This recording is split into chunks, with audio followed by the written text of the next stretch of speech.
brother's promotion party was held at a rooftop restaurant downtown, the kind of place with a dress code on the website and valet parking that costs more than my first paycheck. My mother called me 3 days before to mention, almost as an aside, that they'd already handled the reservations and the guest list, and that I should probably just take an Uber because parking in that neighborhood was a nightmare.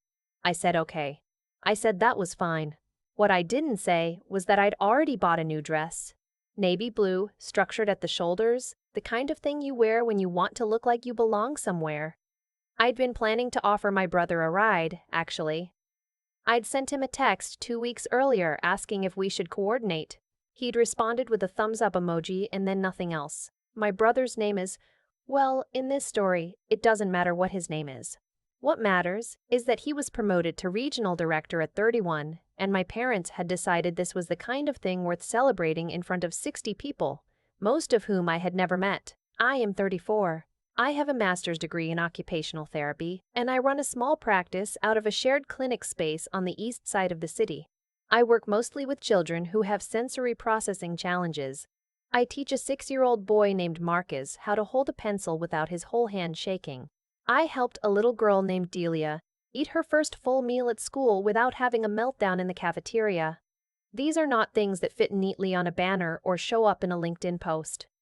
They do not come with a plaque or a rooftop dinner. My parents have never asked me a single question about my patients, not one. My father is a retired civil engineer. My mother ran the PTA at our elementary school for 11 years and has opinions about flower arrangements that I have sat through at length. They are not bad people.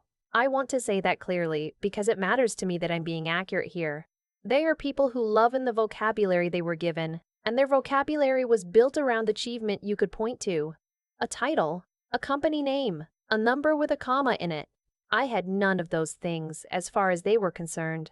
I arrived at the restaurant at 7:03. The elevator opened directly onto the rooftop, and the first thing I saw was a sign that said, "Congratulations, Rian," in silver letters on a foam board, surrounded by what looked like professionally arranged eucalyptus branches. My sister-in-law had clearly been on Pinterest. The second thing I saw was my mother, already in the middle of a conversation with 2 women I didn't recognize, wearing the earrings I'd given her for Christmas 2 years ago. She looked up when I stepped off the elevator, gave me a small wave, and turned back to her conversation. I stood there for a moment, just stood there. Then I found a waiter and asked him where the seating chart was. There wasn't a seating chart technically. There were small place cards arranged on tables, and I found mine by walking around the perimeter of the rooftop until I spotted my name in my mother's handwriting. It was at a table near the service station, the one where the wait staff kept disappearing through a side door to retrieve things from the kitchen. It was the only table set for 8 that currently had 0 other place cards on it. I pulled out the chair and sat down. A few minutes later, a couple I vaguely recognized from my parents' neighborhood sat down across from me, said hello, and then immediately began talking to each other. A woman I'd never seen before sat down on my left and spent the next 10 minutes on her phone. By the time the appetizers came out, all 8 seats at my table were filled with people who were strangers to me, and I had spoken a total of 4 words. From across the room, I could see my parents' table. They were at the center one, the round one near the edge of the rooftop with a skyline behind it, and my father was already telling some story with both hands moving. My brother sat next to my mother, his wife on his other side. There were 8 people at that table too, but those 8 people were laughing. I ate my bread and looked at the skyline and reminded myself that I was 34 years old and I had driven myself here and I could leave whenever I wanted. I did not leave. The thing about being the one your family doesn't quite know what to do with is that it happens so gradually you almost don't notice it. It's not like there's a meeting where they vote. It's more like water finding the path of least resistance. My brother was always easier to celebrate. He was good at the things people could see. Sports in high school, Dean's List, the kind of internship that turned into a job that turned into a career with an upward line. My parents knew how to talk about him at parties. They'd been practicing since he was 14. Me, I was the one who changed majors twice, who chose a field that required them to Google what it even was, who worked for 3 years as a contractor before I could afford to open my own practice, which was a thing I was extremely proud of and which my father once described to his friend as her little office situation. Her little office situation. Her little office situation. I have 12 patients. I have a waiting list. I have a pediatric neurologist who refers to me specifically by name because she trusts my assessments. None of that is little, none of it is a situation. But I had stopped correcting them. That's the part I have to be honest about. At some point, I had decided it wasn't worth the energy, and so I'd let the story they told about me go unchallenged for so long that I think they'd started to believe it themselves. Maybe I had, a little. That night at table 8, near the kitchen door, eating appetizers next to strangers, I was still letting them tell that story. I just hadn't realized I was doing it. The speeches started around 8:30. My father went first. He talked about my brother's relentless drive and his commitment to excellence and used the phrase, "this family's greatest source of pride," twice, and I counted both times. My mother went second and told a story about my brother winning a regional math competition in 7th grade, which was 20 years ago, but fine. My sister-in-law's father went third and made a toast in the kind of voice that suggested he'd been waiting for this moment and had rehearsed. I was drinking water at that point because I'd decided I wasn't going to drink, and I was very focused on the ice in my glass. And I was doing the thing where you keep your face completely still because the alternative is worse. Then my uncle, my father's younger brother, who lives in Phoenix, and who I've probably seen 8 times in my adult life, he stood up and said something that I still think about. He said, "Ryan's always known what he wanted and gone after it. Some kids are just built that way. Others need a little more time to figure out their direction." He paused and looked around the room and smiled like he'd said something generous. But tonight's about the one who figured it out. I felt the couple across from me glance at me. I looked down at my water. I want to be clear, he wasn't talking to me. He wasn't even looking at me when he said it. But we both knew who he meant. Everyone at that table knew. Probably several people at adjacent tables knew. "Others need a little more time to figure out their direction" is not a sentence you say in a neutral way. There's exactly one person in a family that sentence is about, and at this particular rooftop restaurant, that person was me. I excused myself and went to the restroom, which was inside, down a short hallway, and I stood at the sink and ran cold water over my wrists, the way my mother taught me when I was 9 and anxious. And I looked at myself in the mirror, and I said out loud, to no one, "You can go back out there." I went back out there. When I returned to my table, there was someone new in the chair next to mine. He'd clearly been seated mid-event by a waiter who needed to fill a spot, and he was in the process of setting down a drink and orienting himself to the table. He was older than me by maybe 15 years, wearing a sport coat over an open-collar shirt, the kind of low-key put-together that suggested he hadn't tried very hard and didn't need to. He introduced himself as he settled in. His name was Dr. Jett. Aldridge. Warren Aldridge, he clarified, but most people called him Warren, and he said he was a colleague of my uncle's from some conference they both attended, and he'd been invited as something of a last-minute addition. He seemed entirely comfortable with this fact. He asked me how I knew the family.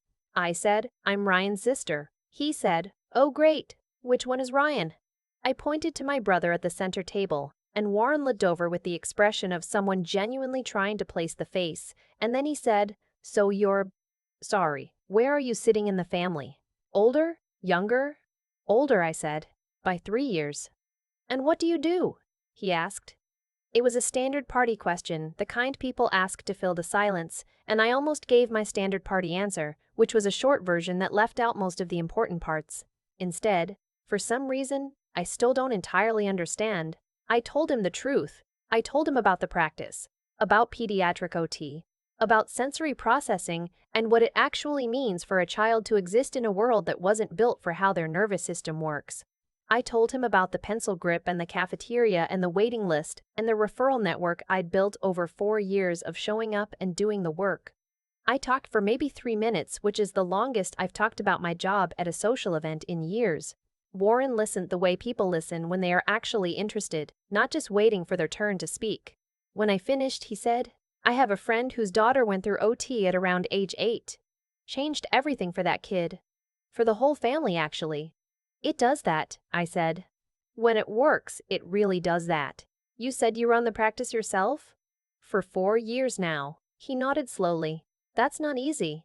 The business side of private practice is its own whole job." "It is," I said. "I got very good at billing codes, things I did not expect to become good at." He laughed at that, an actual laugh, not a polite one. About 20 minutes later, during a lull in the program, my father came over to our table. He was doing the rounds, I think, the kind of social obligation that comes with being the host-adjacent person at an event like this. He shook hands with the couple across from me, said something to the woman on my left, and then he got to Warren. "Warren Aldridge," Warren said, standing slightly, extending his hand. "Colleague of your brother's from the Denver conference. Wonderful event." My father said thank you, said it was a special night for the family. Warren said, "Your daughter was just telling me about her practice. Pediatric occupational therapy, right?" My father looked at me. Just for a second. Then he looked back at Warren and said, "Yes, she's been doing that for a little while. 4 years running her own place."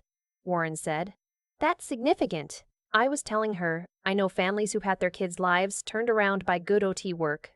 Not everyone understands what that field actually involves. My father said, Warren smiled pleasantly and said, "Do you understand what she does, day to day?" It wasn't aggressive. I want to be accurate about that. His voice didn't change. He was still smiling. But the question sat in the air in a way that questions sometimes do when they are not really questions, when they are something else wearing a question's clothes. My father looked at me again. This time he held the look a little longer. "She works with children," he said. "She does," Warren said. "And she's apparently quite good at it based on the referral network she described. 12 patients, wait list, neurologist who sends cases specifically to her by name." He tilted his head slightly. "That's not common, from what I understand. That takes a reputation." There was a pause. My father said, "We're very proud of her." He said it the way people say things they have not said before and are still figuring out how the words feel in their mouth. Then he nodded at Warren, nodded at me. A real nod, not the dismissive one I was used to, and moved on to the next table. I picked up my water glass and took a sip and looked at the skyline. My sister-in-law found me later, near the end of the night, when people were starting to say their goodbyes and gather their things. She came up beside me at the railing and stood there for a moment before she said anything. Her name is Daphne. She has been in this family for 6 years, and she is one of those people who notices things and files them away and doesn't say much until she decides it's time to say something. She said, "I saw your dad talking to the man you were sitting with." I said, "He was just making the rounds." She said, "Your dad looked different after that conversation." I didn't say anything. She said, "I should have put you at our table. I did the place cards. I didn't think about it carefully enough, and I should have, and I'm sorry." I looked at her. She was looking at the skyline. "Thank you," I said. "That means something." She said, "You know Ryan talks about you." "To me, I mean, not to your parents, he's not good at that. But he's told me things about your practice. He's proud of you. He has a funny way of showing it," I said, and I meant it lightly, mostly. She smiled. "He has a funny way of showing most things. It's a family trait." We stood there for a little while longer, watching the city lights, and she didn't try to fix anything else, and I didn't need her to. There was something okay about that. I drove home by myself. The city at 11:15 on a Thursday is a specific kind of quiet, not empty, but settled. The traffic down to a steady hum and a stoplight cycling for no one. I had the windows down a little, and the radio off, and I thought about what Warren had said, and what my father had said, and the way those two things fit together or didn't. I thought about the word proud. My father said it. In front of someone. He said it like he meant it, or at least like he was trying it on, which is more than I usually get, and I didn't know what to do with that. I'm not going to pretend it fixed something, because it didn't, not really. You don't get to spend 15 years making someone feel like an asterisk in their own family, and then have one moment on a rooftop and call it square. That's not how any of this works. But it was something, and I've been doing this long enough, with patients, with families, with the particular dynamics that form when parents can only see one kind of success, to know that something is not nothing. It's not everything, but it's not nothing. I have a patient, a boy named, well, I can't say his name, obviously, but he's 7, and when he first came to me, he couldn't be in the same room as a hand dryer without going rigid with panic. 6 months later, he walked into a public restroom by himself and came out and said, "I did it." in this voice that was so quiet and so enormous at the same time that his mother started crying in the hallway. Progress is not a switch. It's not a rooftop speech. It's not one conversation with a stranger who happened to ask the right question at the right moment. But sometimes, one conversation changes what's possible.